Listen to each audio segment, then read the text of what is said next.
Four news stories for you. Firstly, viewers, Oromo Liberation Army has released its first statement since the start of a new military operation against this group around 2 weeks ago. What is OLA saying about the ongoing military operation? Why was it launched? Which regional forces are part of this operation? Are Eritrean troops in Oromia? The statement answers several questions. Secondly, viewers, another convoy of International Committee of Red Cross has entered Mekele. This is second convoy of Red Cross which has entered Mekele in the last 2 weeks. Another WFP convoy of around 50 trucks is on its way. Thirdly, viewers, in Debre Berhan Amhara region, people took to the streets today. They protested. Why did they protest? And lastly, viewers, Jal Gemachu Aboy is deputy head of Oromo Liberation Army. Jalmaro is chief of this organization and Jal Gemachu Aboy is deputy chief. Deputy chief has released a message, a video message in connection with Martyrs' Day.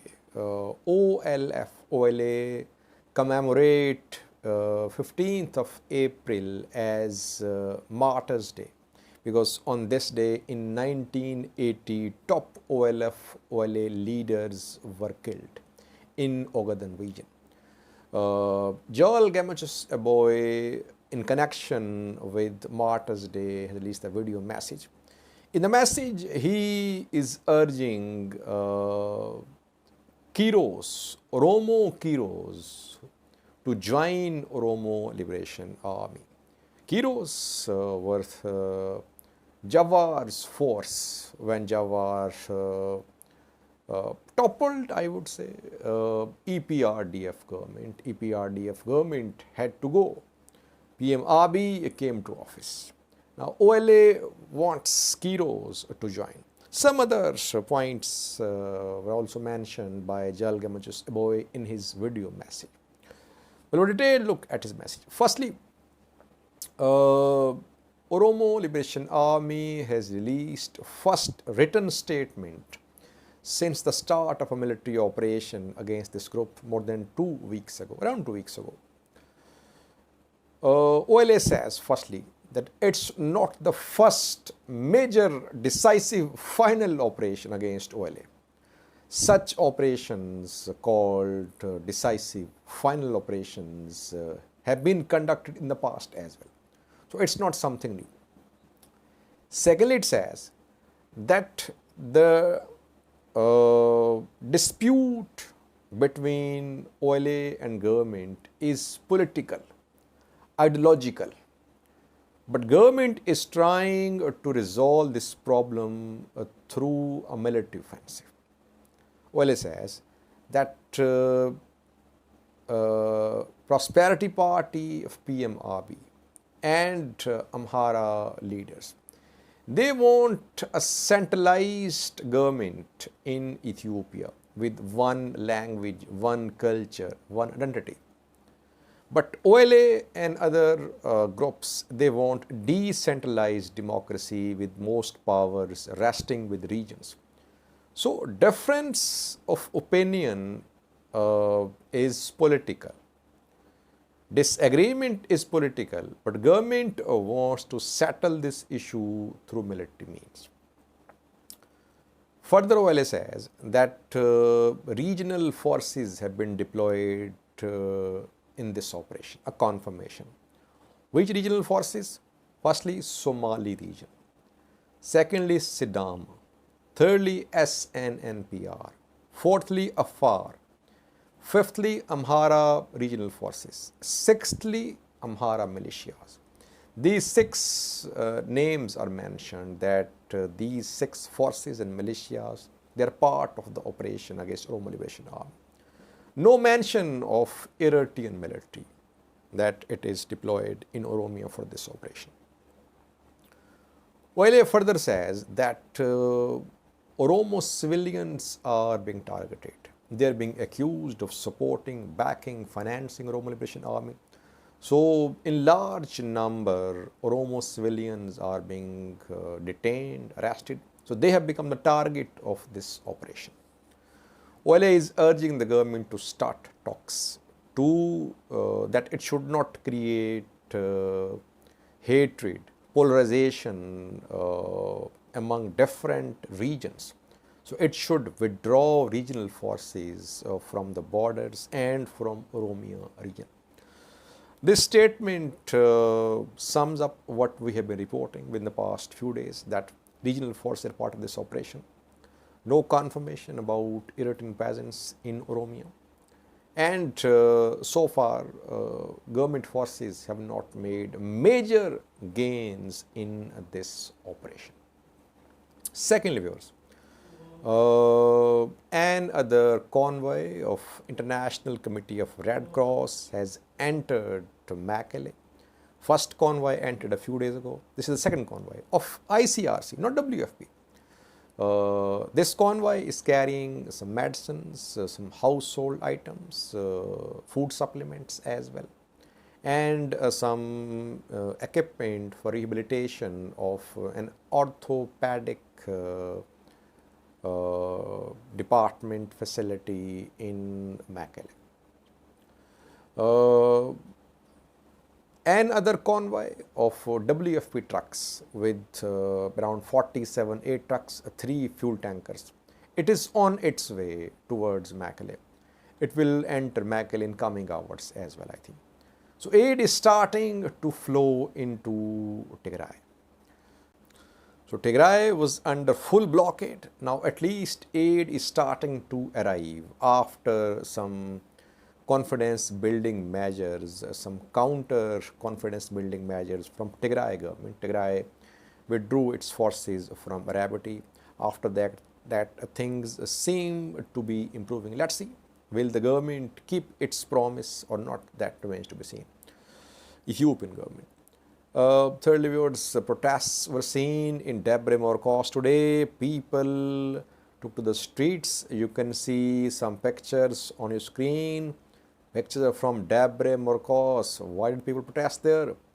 People are not happy with economic conditions, transport cost, unemployment, rising fuel prices, rising food prices. Farmers are protesting because of rising fertilizer prices.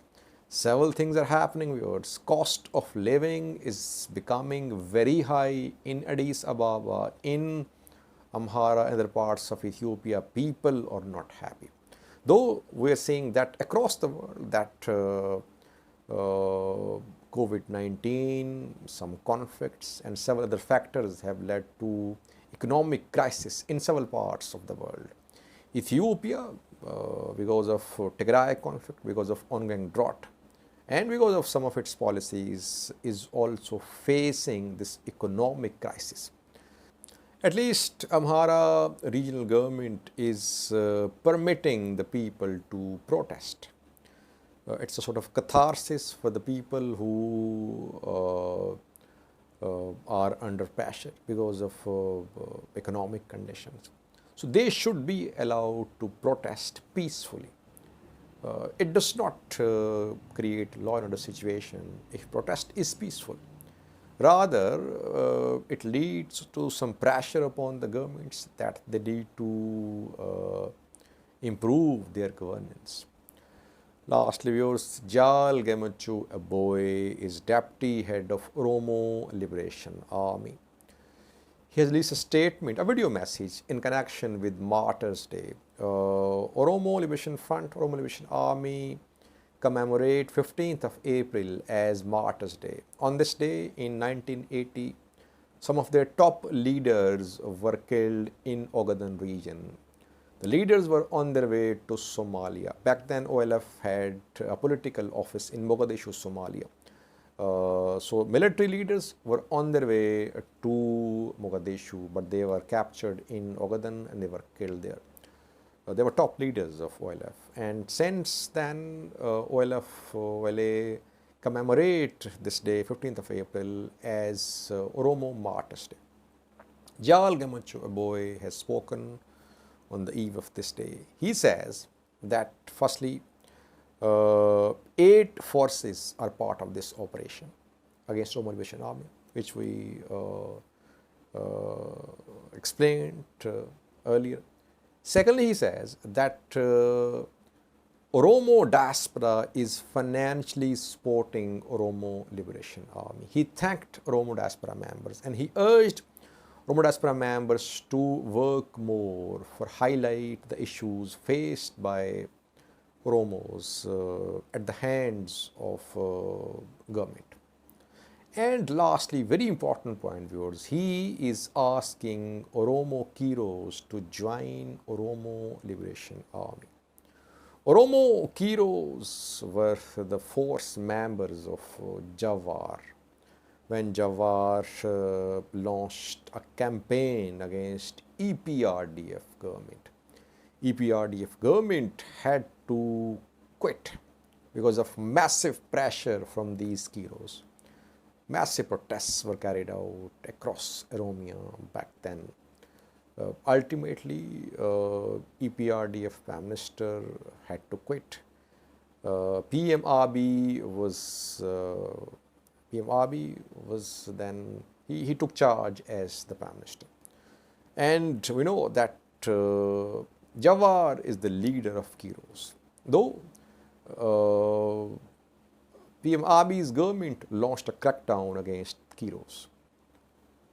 Reportedly hundreds were arrested, detained, and some of them are still in prison.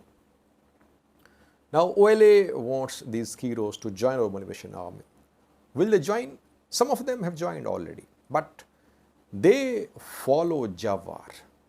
If Jawar gives a call that Qeerroos should join OLA, yes, they'll join OLA in large numbers. Jawar has been proposing political struggle. He does not back armed struggle. So for Qeerroos to join OLA, there must be Jawar's backing. If Jawar asks Qeerroos to join OLA, it can happen.